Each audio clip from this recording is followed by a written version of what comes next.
Hello everyone. तो आज के वीडियो में हम पीरियोडिक टेबल या फिर पीरियोडिक क्लासिफिकेशन ऑफ एलिमेंट्स इस चैप्टर का रिवीजन वीडियो डिस्कस करने वाले हैं।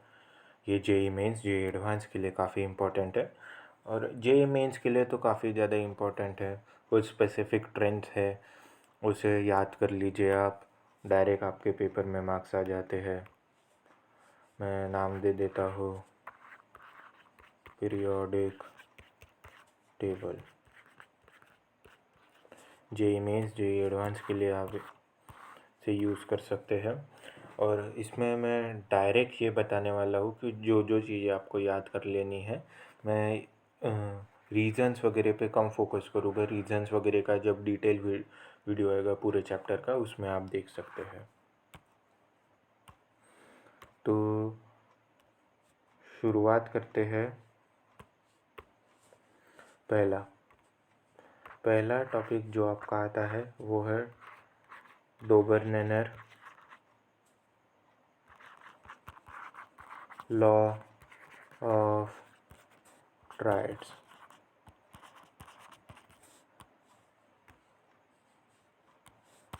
इसमें एक बात आप बस एक एग्जांपल याद रख लीजिए।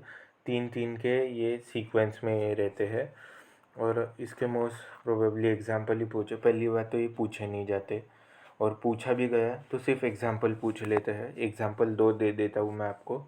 2 3-3 की जोड़ियाँ, एक लिथियम 7 मतलब मास 7 है, हाँ, सोडियम 23 और पोटेशियम 39। इसका मैं यही है कि पहले और तीसरे एलिमेंट का अगर सम करोगे मास का और उसे डिवाइड बाई 2 करोगे तो बीच वाले एलिमेंट का मास आना चाहिए। इसका सीधा मतलब यही है। नेक्स्ट आता है आपका एक और एग्जांपल है क्लोरीन, जिसका मास 35 है, ब्रोमीन जिसका मास 80 है, 80, और आयोडीन जिसका मास 127 है। फिर नेक्स्ट आता है आपका मेंडलीज अजम्पशन।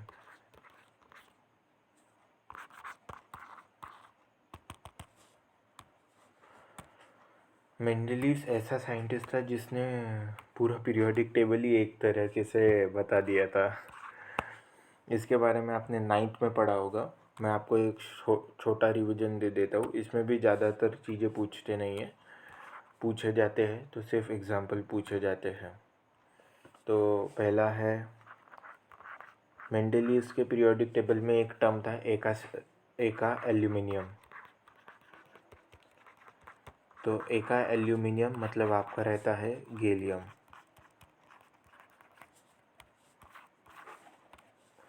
फिर सेकेंड टर्म उसने जो दिया था वो था एका सिलिकॉन।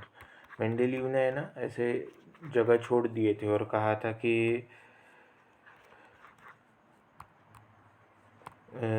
ये मास के ये आएंगे। उसने एक तरीके से फ्यूचर ही बता दिया था पीरियोडिक ये एलिमेंट्स का, जो अभी मैं लिख रहा हूँ,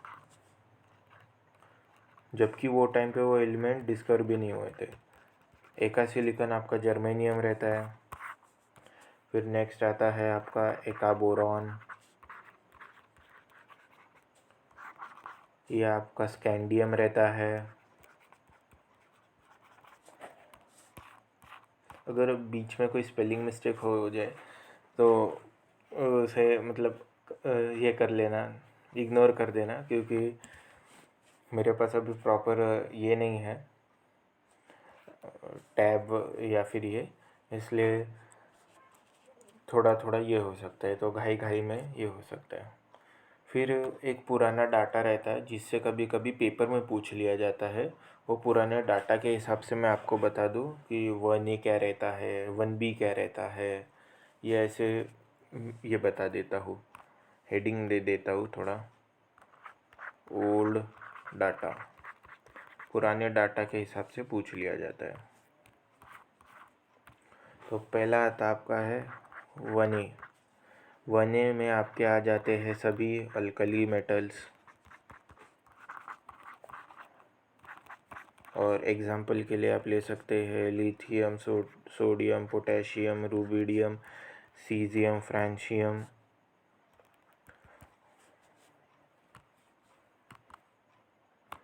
फिर नेक्स्ट आता है आपका 1B मेटल्स। 1B मेटल्स में आपके आ जाते हैं कॉइनेज मेटल। और कॉइनेज मेटल तो आपको पता ही होंगे, कॉपर हो गया, चांदी हो गया, सोना हो गया, CU, AG, AU, ये सब आपके कॉइनेज मेटल हो गए। कॉइनेज में इनसे सिक्के बनते थे। फिर नेक्स्ट आता है आपका 2A मेटल्स, 2A एलिमेंट्स, और ये आपके रहते हैं अल्कलाइन अर्थ मेटल्स। और इसके एग्जांपल मैं आपको दे दूँ, इसके एग्जांपल है आपके अल्कलाइन अर्थ मेटल्स, बेरिलियम हो गया, मैग्नीशियम हो गया, कैल्शियम हो गया, स्ट्रोंशियम हो गया, बेरियम हो गया, Ra हो गया, Ra आपका रेडियम। फिर नेक्स्ट एक और ग्रुप रहता है जो पूछते हैं, वो है 5A। ये आपका रहता है पिनोकोजेंस। ये आपके रहते हैं nitrogen family, nitrogen, phosphorus, arsenic, Sb, bismuth. फिर नेक्स्ट रहता है आपका 6A मेटल्स। 6A मेटल्स आपके रहते हैं चैलोजेंस,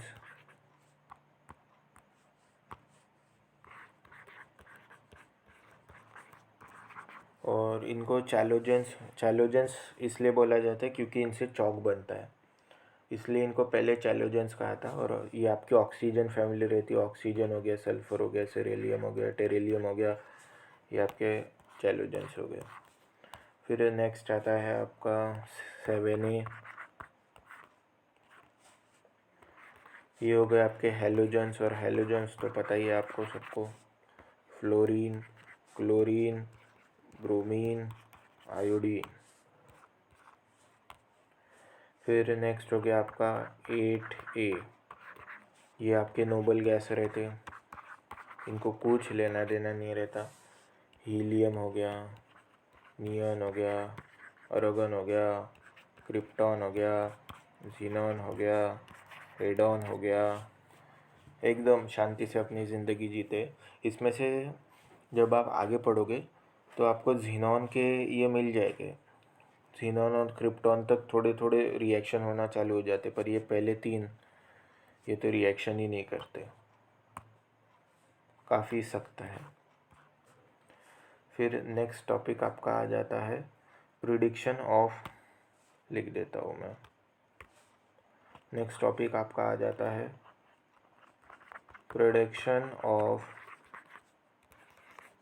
period, block and group number. वैसे ये अगर आपको अभी ये नहीं याद हो रही कौन सा है, पर प्रैक्टिस के साथ, समय के साथ याद हो जाते हैं। बस आप इसकी प्रैक्टिस करते रहिए, मेमोराइज करते रहिए बीच बीच में, ये चैप्टर को आपको याद हो जाता है। एग्जाम्पल देके समझाऊंगा मैं। जैसे अपने पास 3 एलिमेंट है, एक है सोडियम, एक है सल्फ़र, ये साइड में मैं एटॉमिक नंबर लिख रहा हूँ, हाँ, और एक है आयरन। मैं सबके लास्ट के कॉन्फ़िगरेशन लिख रहा हूँ। आपने एटॉमिक स्ट्रक्चर में कॉन्फ़िगरेशन पढ़ी होगी, मैं लास्ट के कॉन्फ़िगरेशन लिख दे रहा हूँ। जैसे इसका 3s1 रहता है, सल्फ़र का 3s2, 3p4 रहता है, लास्ट शेल बोला मैंने, हाँ, और आयरन का 4s2। तो इसमें क्या रहता है कि जो आपका पीरियड रहता है ना, वो आपका principal quantum number of valence shell रहता। जैसे इसका देखो, पहले लिख देता हूँ कि जो आपका पीरियड रहता है वो आपका principal quantum number of valence shell और वैलेंस शेल आपका आखिरी वाला शेल रहता। तो इसका हो गया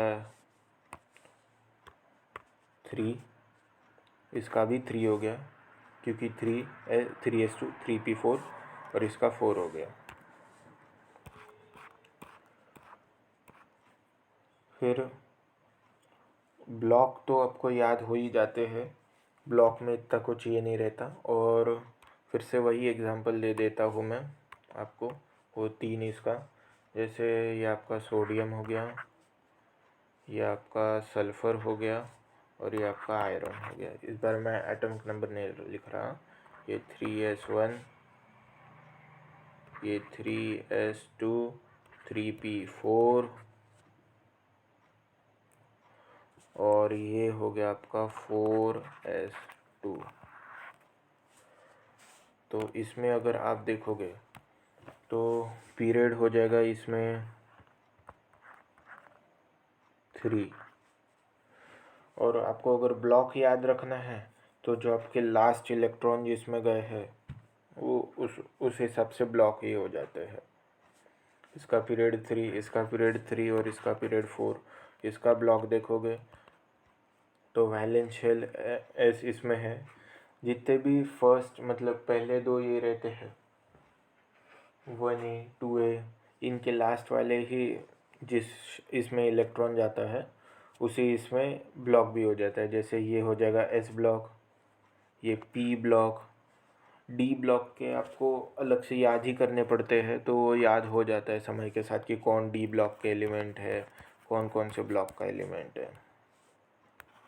और अगर ग्रुप देखोगे आप इनका तो ग्रुप के लिए पहले सोडियम के लिए नंबर ऑफ वैलेंस इलेक्ट्रॉन देख लीजिए आप।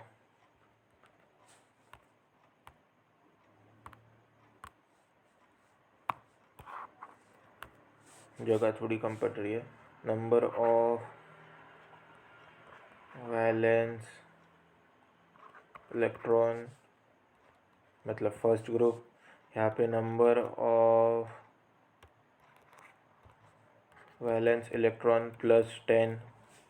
ये एस ब्लॉक, ये पी ब्लॉक, मतलब ये हो गए 16।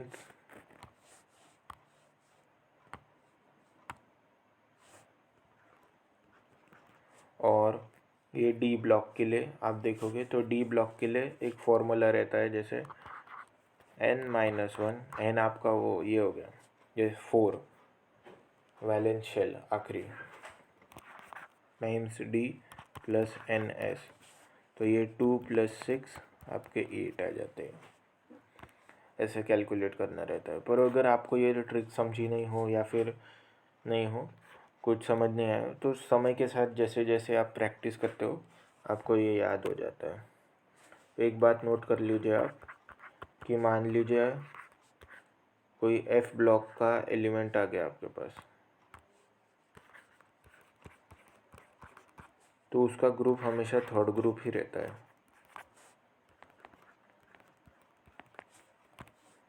उसका रीज़न अपन बाद में डिस्कस कर लेंगे जब डिटेल वीडियो रहेगा। फिर नेक्स्ट टॉपिक आता है आपका डायगोनल रिलेशनशिप।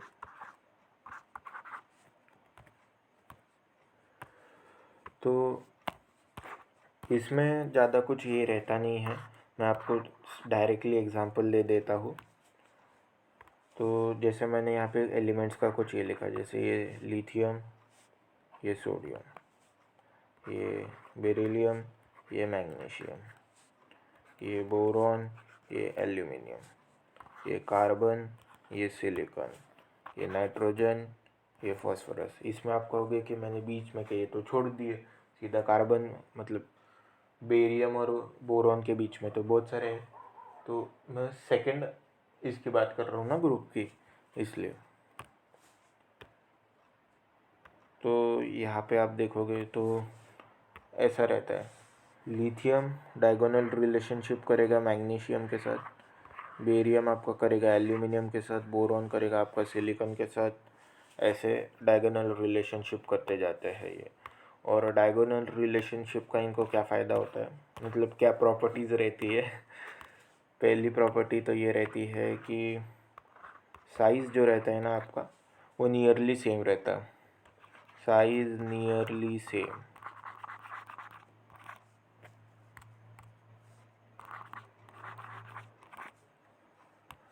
फिर नेक्स्ट आता है आप एक और इनका जो सेकंड जो ये रहता है, अरे ये पेन नहीं चल रहा, सेकंड जो ये रहता है वो रहता है कि सिमिलर, ये रहती है सिमिलर वैल्यू ऑफ इलेक्ट्रोनेगेटिविटी। और थर्ड जो दिया रहता है वो रहता है कि चार्ज बाय रेडियस रेशियो जो रहता है वो सिमिलर रहता है।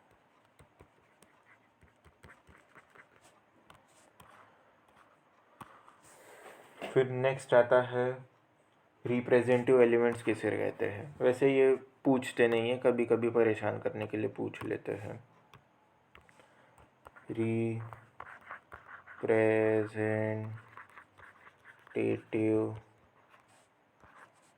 एलिमेंट्स, आप मेरे हैंडराइटिंग पे भी मत जाइएगा, अभी थोड़ा दिक्कत हो सकता है, आप मैं जो बोल रहा हूँ उस पर ध्यान दे दीजिए। रिप्रेजेंटेटिव एलिमेंट्स आपके रहते हैं सेकेंड और थर्ड पीरियड के एलिमेंट्स, ये सेकेंड एंड थर्ड पीरियड के एलिमेंट्स। और एग्जांपल ले दूँ आपको, जैसे लिथियम हो गया, बेरिलियम हो गया, बोरॉन हो गया, कार्बन हो गया, नाइट्रोजन हो गया, ऑक्सीजन हो गया, फ्लोरीन हो गया। फिर एक और एग्जांपल ले देता हूँ मैं आपको, जैसे सोडियम हो गया, मैग्नीशियम हो गया, एल्यूमिनियम हो गया, सिलिकॉन हो गया, फास्फोरस हो गया, सल्फर हो गया और क्लोरीन हो गया। फिर एक और छोटा टॉपिक वो है ब्रिज एलिमेंट्स। ये ज़्यादातर पूछा भी नहीं जाता, ये तो कुछ छूट ना जाए इसलिए मैं आपको बता दे रहा हूँ। तो ब्रिज एलिमेंट्स रहते हैं और ये थर्ड पीरियड के रहते हैं। एक और बात बता दूँ, एलिमेंट ऑफ थर्ड पीरियड,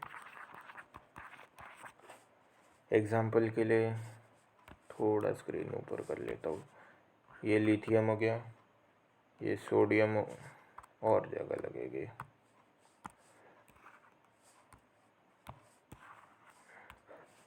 ये आपका लिथियम हो गया, ये सोडियम हो गया और ये पोटेशियम और ये कॉपर, ये बेरियम हो गया, ये मैग्नीशियम हो गया, ये कैल्शियम हो गया, ये जिंक हो गया। तो यहाँ पे जो ब्रिज एलिमेंट रहेगा वो रहेगा आपका, यहाँ पे सोडियम रहेगा, यहाँ पे मैग्नीशियम रहेगा। ये पूछते भी ज़्यादा नहीं है, पूछते क्या, ये पूछते ही नहीं है, मुझे एक जगह दिखा था इसलिए मैं आपको बता दे रहा हूँ। फिर नेक्स्ट टॉपिक आता है आपका, अब मैं जो इम्पोर्टेंट ट्रेंड्स रहते हैं जैसे कि जेड इफेक्टिव हो गया, रेडियस हो गया, आयनिक रेडियस हो गया, आयनाइजेशन एनर्जी हो गया, वो इम्पोर्टेंट टॉपिक्स बता रहा हूँ। ये टॉपिक्स पे आप ज़्यादा ध्यान दें, ये पेपर में पूछे जाते हैं। तो नेक्स्ट टॉपिक आता है आपका periodicity of Z effective. Z effective होता क्या है ये आप सबको पता होना चाहिए।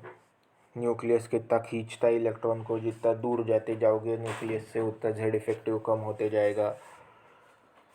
तो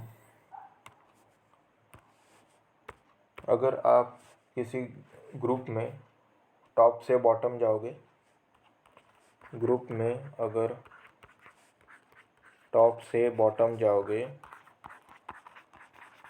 तो जो आपकी जेड इफेक्टिव रहती है वो ऑलमोस्ट कांस्टेंट रहती है।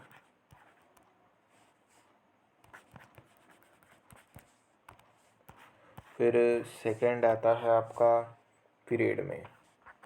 अगर आप पीरियड में लेफ़्ट से राइट की तरफ जाओगे, मतलब मान लीजिए सोडियम से आप चले गए क्लोरीन तक, तो जेड इफेक्टिव जो रहता है वो बढ़ता है, इंक्रीजेस। फिर स्क्रीनिंग इफ़ेक्ट ऑर्डर बता देता हूँ आपको, और उससे ये स्क्रीनिंग इफ़ेक्ट ऑर्डर और पेनिट्रेशन इफ़ेक्ट का जो ऑर्डर बता रहा हूँ ये लास्ट में कंसिडर करना है, पहले ऊपर वाले 2 पॉइंट कंसिडर करना। जैसे स्क्रीनिंग इफ़ेक्ट ऑर्डर ये रहता है एस, फिर पी, फिर डी, फिर एफ। कितना एस सबसे पास में रहता है ना न्यूक्लियस से, तो न्यूक्लियस दबा के खींचता है उसको एकदम। फिर नेक्स्ट ऑर्डर पेनिट्रेशन ऑर्डर, इसमें भी यही ऑर्डर फॉलो होता है, एस, फिर पी, फिर डी और फिर एफ। मैं फिर से कह रहा हूँ, मेरी हैंडराइटिंग पे प्लीज़ आप मत जाइएगा, थोड़ा दिक्कत हो रहा है, मेरे बोलने पे आप ज़्यादा ध्यान दे दीजिए। फिर अब बात करते हैं रेडियस की, कि रेडियस का क्या ट्रेंड रहता है। रेडियस में भी आपको 3 प्रकार के रेडियस मिल जाएंगे, एक हो जाएगा कोवेलेंट, एक मेटेलिक और एक वंडरवाल। तो बता दूं मैं आपको कि जो आपका कोवेलेंट रेडियस रहता है वो कम रहता है with respect to metallic radius. Same element की बात कर रहा हूँ हाँ मैं, ऐसा नहीं कि किसी का क्या और किसी का क्या कंपेयर कर लिया। फिर सेकंड पे आता है मेटेलिक, और सबसे बड़ा रहता है आपका वंडरवाल।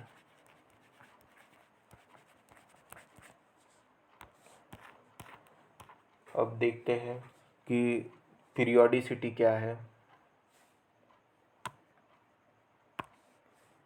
पीरियोडिसिटी देख लेते हैं रेडियस के लिए, रेडियस या फिर साइज मान लीजिए आप। पीरियोडिसिटी ऑफ साइज, तो इसमें आप देखोगे तो जैसे आप टॉप से बॉटम जाओगे साइज़ बढ़ेगा, शेल बढ़ता है, साइज़ बढ़ना ही है, आपका जो साइज़ है वो बढ़ेगा, इंक्रीज़। एग्जाम्पल के लिए आप सोडियम से सीज़ियम तक जाओगे, साइज़ बढ़ेगा, और रीज़न आपका यही है कि एक्स्ट्रा शेल ही ऐड हो जाता है।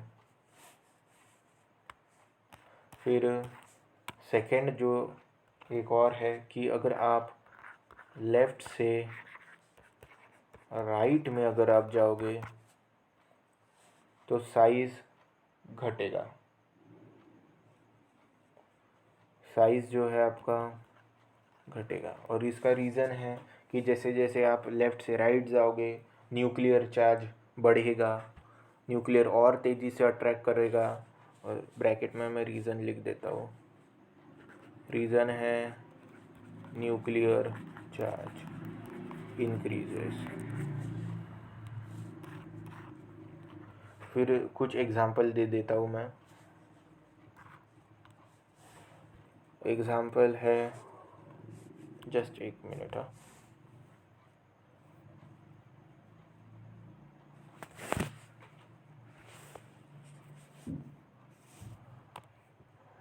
एग्जांपल हो गया आपके, एग्जांपल में हो गए आपके लिथियम, फिर सोडियम, लिथियम सबसे छोटा, फिर सोडियम, फिर पोटेशियम, फिर रूबिडियम, फिर सीज़ियम, और फिर आपका फ्रेंशियम आता है। फ्रेंशियम वैसे रेडियो एक्टिव है, उसके बारे में ज़्यादा बात भी नहीं करते। अगर आप एस ब्लॉक एलिमेंट्स पढ़ेंगे उसमें भी फ्रेंशियम को कोई इज्जत दी नहीं है। सिमिलर ट्रेन आपको अल्कलाइन अर्थ मेटल्स में भी दिख जाएगा, 2A मेटल जैसे आप कहते हैं। फिर एक काफ़ी इम्पोर्टेंट ये बता देता हूँ मैं आपको, जो एक्सेप्शन है, जैसे ये बोरॉन, फिर आपका गैलियम आएगा, फिर एल्यूमिनियम आएगा, फिर इंडियम आएगा, और फिर टाइटेनियम आएगा। ये एक्सेप्शन है, इसे आप याद रख लीजिए। कुछ नहीं मिला तो यही पूछ लेते हैं। नोबल गैस में भी सेम पैटर्न फॉलो होता है। हीलियम सबसे छोटा, फिर नियॉन, फिर आर्गन, फिर क्रिप्टॉन, फिर ज़ेनॉन और फिर आपका आता रेडॉन।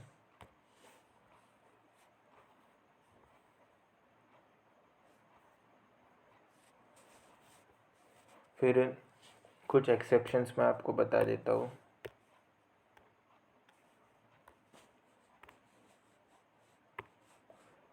लिख देता हूँ एक्सेप्शंस। और जब भी जेई वालों को पूछना रहता है ना, ये उठा के एक्सेप्शन से ही पूछ लेते हैं, ऑफिशियल ट्रेंड से कम ही पूछते हैं। तो पहला एक्सेप्शंस हो गया आपका कि जो आपके नोबल गैस रहते ना, नोबल हो गए, इनर्ट रहते, वो पीरियड में सबसे बड़े ही रहते हैं। भले ही उनके पास कोई मायावी शक्तियाँ नहीं रहती इनके समान, क्लोरीन सल्फर से के समान कि वो खींच के रखेंगे, या फिर सोडियम या मैग्नीशियम जैसे, पर फिर भी वो साइज़ में बहुत बड़े रहते हैं। लिख देता हूँ कि जो एटॉमिक रेडियस है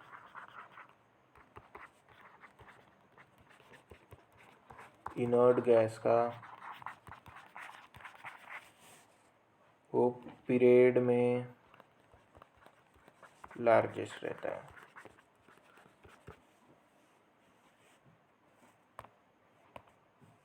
फिर नेक्स्ट आता है आपका 3D सीरीज ट्रांजिशन।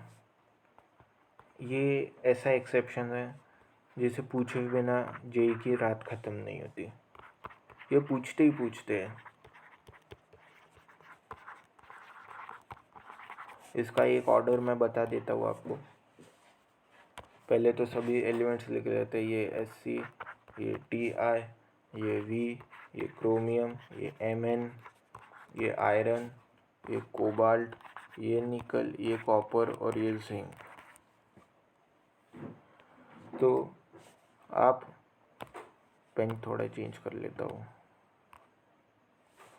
ठीक है, ये पेन से कर लेता हूँ। आप क्रोमियम तब जाओगे साइज़ आपका घटेगा, साइज़ जो है आपका घटेगा, इतना आपका कांस्टेंट रहेगा। और यहाँ पे फिर से साइज़ आपका बढ़ेगा।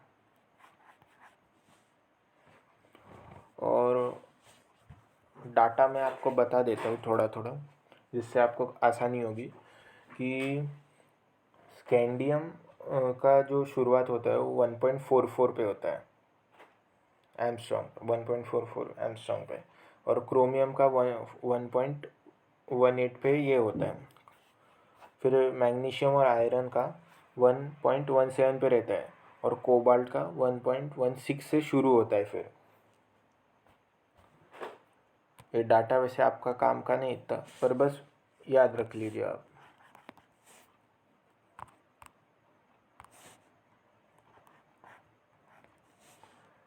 ये रीजन में साइज़ बढ़ता है। हाँ, फिर रीज़न आप देखोगे तो रीज़न वैसे इतना ये है कि यहाँ से यहाँ तक आप जाओगे तो यहाँ पे जो न्यूक्लियर ये रहता है फोर्स, वो डोमिनेट करता है शील्डिंग को। और ये रीजन में अगर आप जाओगे तो यहाँ पे जो न्यूक्लियर ये रहता है वो कम रहता है शील्डिंग से। और ये वाला जो रीजन रहता है वो तो ऑब्वियस रहता है कि न्यूक्लियर जो रहता है फोर्स वो बराबर रहता है रफली शील्डिंग के।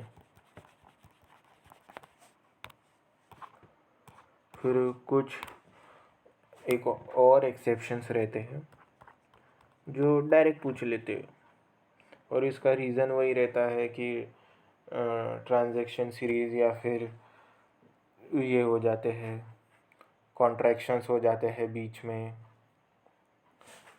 जैसे हो गया डी ऑर्बिटल का कॉन्ट्रैक्शन, जैसे इसके काफ़ी फेमस एग्जांपल है। कुछ बुक्स में है ये ऐसे दिया रहता है कि एल्यूमिनियम और गैलियम का रेडियस बराबर रहता, पर आपको ये फॉलो नहीं करना। आपको ये फॉलो करना है कि गैलियम का रेडियस छोटा रहता है एल्यूमिनियम के रेडियस से, और इसका रीज़न है due to D orbital contraction.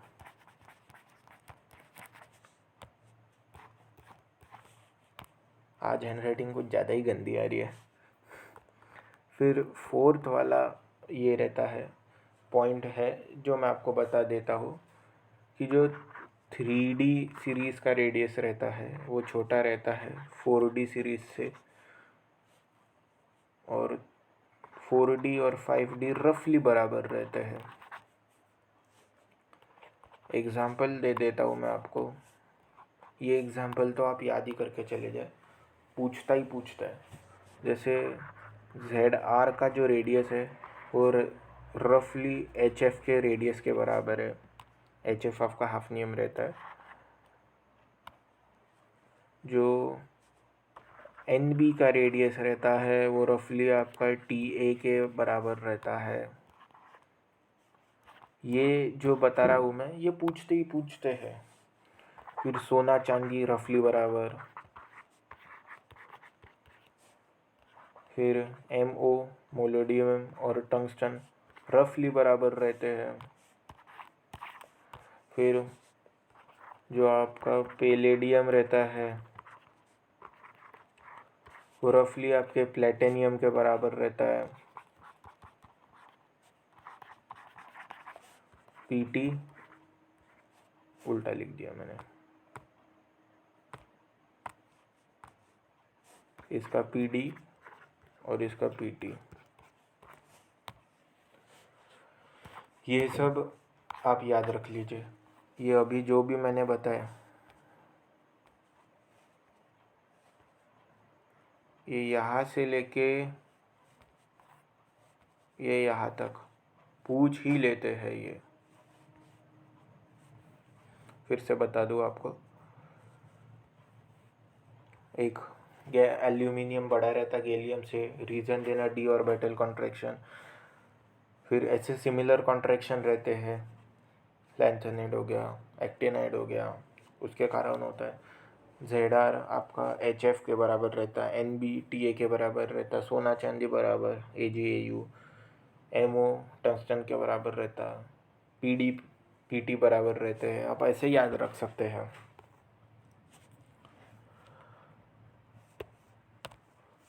फिर नेक्स्ट आता है आपका आयनिक रेडियस। आयनिक रेडियस, तो आयनिक रेडियस में अगर आप देखोगे तो केस बता देता हूँ मैं आपको। केस 1 ये है,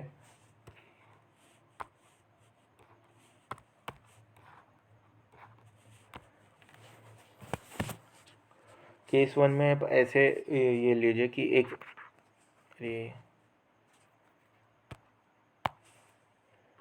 A एलिमेंट है, उसने अपना इलेक्ट्रॉन छोड़ दिया और A+ हो गया और ये इलेक्ट्रॉन हो गया। फिर ये A+ ने भी अपना एक इलेक्ट्रॉन छोड़ दिया और A+2 हो गया और ये यहाँ पे 2 इलेक्ट्रॉन हो गए। और ये A+2 ने भी अपना एक इलेक्ट्रॉन छोड़ दिया और वो बन गया A+3 और यहाँ पे 3 इलेक्ट्रॉन हो गए। तो इनमें अगर आप रेडियस का ट्रेंड देखोगे तो सबसे बड़ा जो रहेगा वो साधा रहेगा, न्यूट्रल।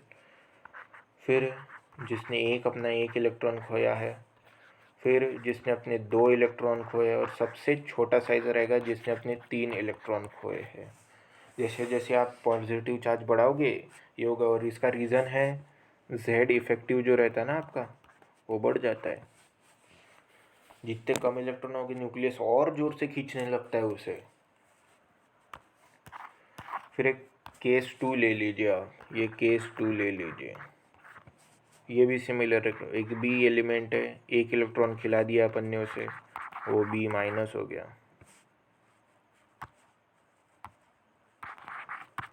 फिर B- को अपन ने एक और इलेक्ट्रॉन खिला दिया। नहीं तो ऐसे समझ लीजिए आप कि B- छोड़िए आप, बी माइनस को तो खिलाना बहुत मुश्किल है। अपन ने बी को 2 इलेक्ट्रॉन खिला दिए, वो हो गया आपका B-2, और बी को अपन ने 3 इलेक्ट्रॉन खिला दिए, ये हो गया आपका B-3। हाँ, ऊपर ये जो मैंने लिखा था इसे भी आप A कर लीजिए।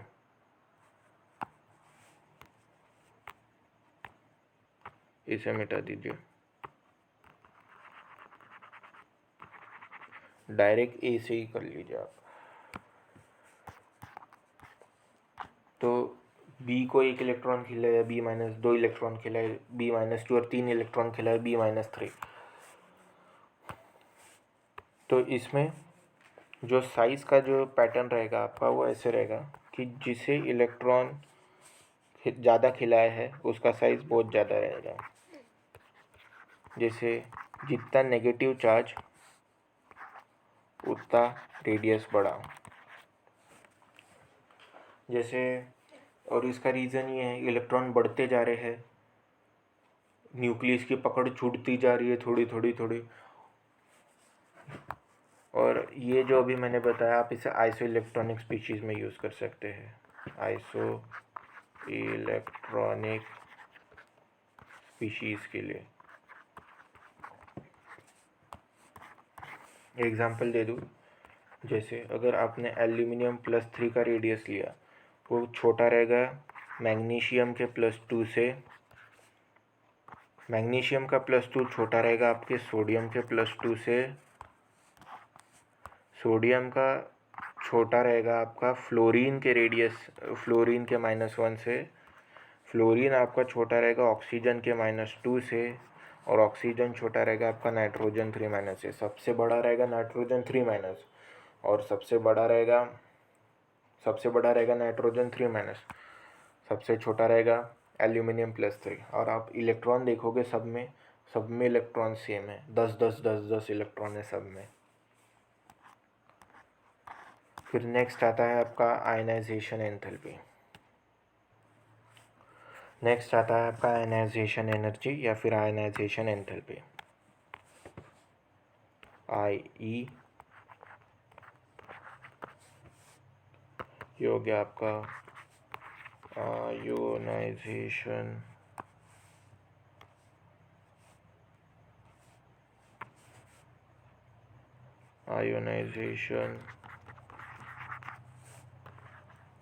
एनर्जी या फिर एंथैल्पी।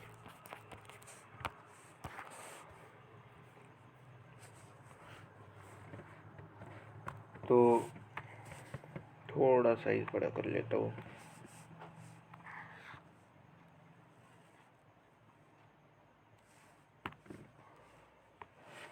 तो पहला पॉइंट, इसमें डायरेक्ट पीरियोडिसिटी पे जंप कर रहा हूँ मैं। पहला पॉइंट, जैसे जैसे आपका साइज बढ़ेगा ना, आपकी आयनाइजेशन एनर्जी एंथैल्पी घटेगी। सेकंड पॉइंट, Z इफेक्टिव बढ़ा, आयनाइजेशन एनर्जी बढ़ी।